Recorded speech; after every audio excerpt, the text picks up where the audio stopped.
I cheated on my wife for over a year while she was drowning in postpartum depression, and now that she's finally herself again and wants another baby, the guilt is eating me alive. I, 28M, know I'm a piece of crap and I don't deserve my wife, 24F, and our two beautiful sons, 4 and 2.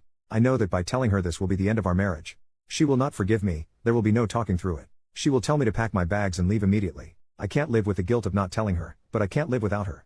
I don't know what to do. Basically, my wife and I always wanted a traditional family. I would go to work and she would stay home with the kids.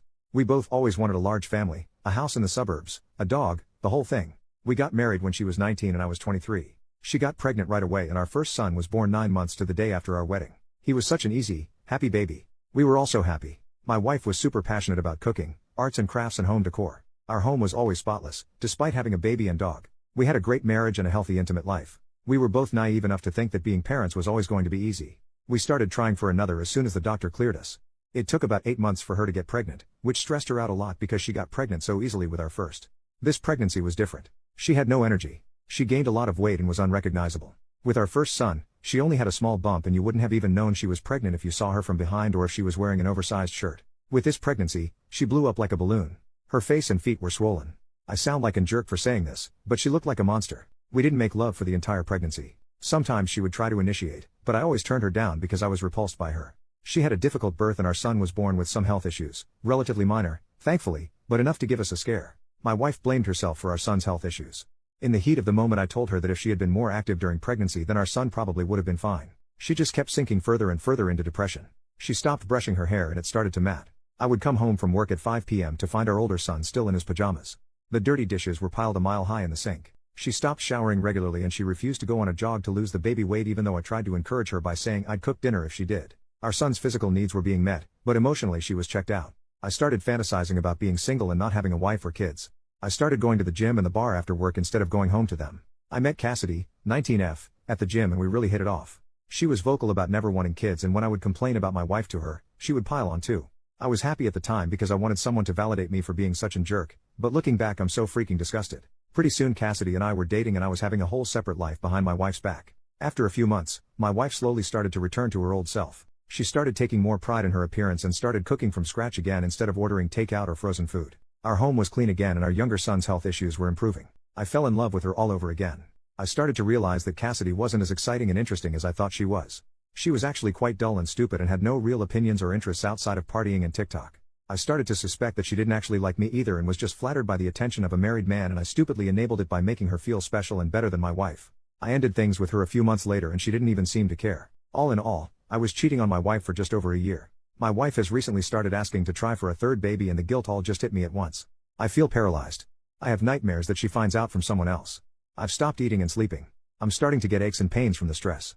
I don't know what to do. I know I'm a jerk. I know I don't deserve her. But I don't know how to tell her without breaking her. She's amazing and she never deserved this.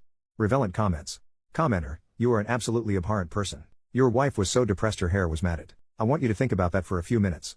Think about how low and terrible she must have felt to get to that point. Instead of being a kind, compassionate, caring partner and helping her get better, you went out and found someone barely legal to sleep with. I hope she leaves your ass and finds someone who will love her because you do not. You love what she gives you. You love what she does for you. You do not love her. Commenter number 2, did you even try to get her help with the PPD? Good lord. If the guilt is eating you alive, tell her. Everything. All at once. No trickle-truthing. No downplaying or minimizing. Apologize, commit to therapy, offer a post-nup, whatever you think would help her to get through the implosion.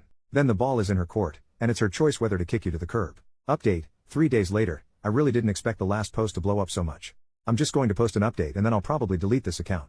As per somebody's advice, I took the day off work, dropped our 2 sons off at their grandparents' house and sat my wife down. I came fully clean. I made no excuses, told her I didn't expect forgiveness and that she had every right to say or do whatever she wanted. She didn't respond for a while, but then very softly and quietly told me that she wanted me out of the house the next day and that we were done. She didn't scream or cry or show any emotion. I asked her if she wanted to say anything else and she said no. I told her I was sorry and she said she didn't want to hear it. We sat in silence for what felt like forever while she stared blankly into space. When our sons came home, seeing how expertly she was able to put on a brave face and not let them know anything was wrong broke my heart. It hit me like a ton of bricks that she was used to doing this, and it was all my fault. I slept in the guest room that night, but didn't get much sleep. The next morning, our older son asked me why mommy was crying again last night and said he wanted to cheer her up. My wife refuses to speak to me, look at me or acknowledge me in any way. I heard her on the phone to her best friend who lives in another country. She told her that she thought she had found a good one and that she was going to break the mold. Her grandfather walked out and left her grandma with nothing. Her dad walked out and left her mom with nothing. I'm a piece of crap, just like every other man in her life. I left today and she didn't even look at me or say anything. She just continued watching TV and crocheting as if nothing was happening. I'm staying at my parents' house and they are disgusted with me too. My mom cried when I told her. They love my wife like their own daughter. I let everybody down. I deserve everything coming my way. Thanks for the advice and really awful comments towards me. I needed to hear them. Relevant comments.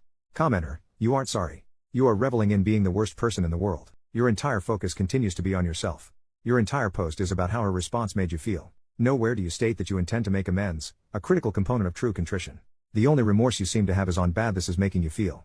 You made the utterly selfish choice of telling your wife to alleviate your guilt, not for her sake. Why weren't you willing to live with the guilt? Because, just like your decision to cheat, you were only thinking about yourself, what you wanted, and what felt good for you. Although your marriage is obviously over, or should be, if you wanted to begin to be a decent person, you'd be focused on how to make amends, how to make the situation easier on your ex-wife, and most importantly, how to ease the transition into a broken home for your children. How good of you to run away to your parents and leave all the hard work for your wife.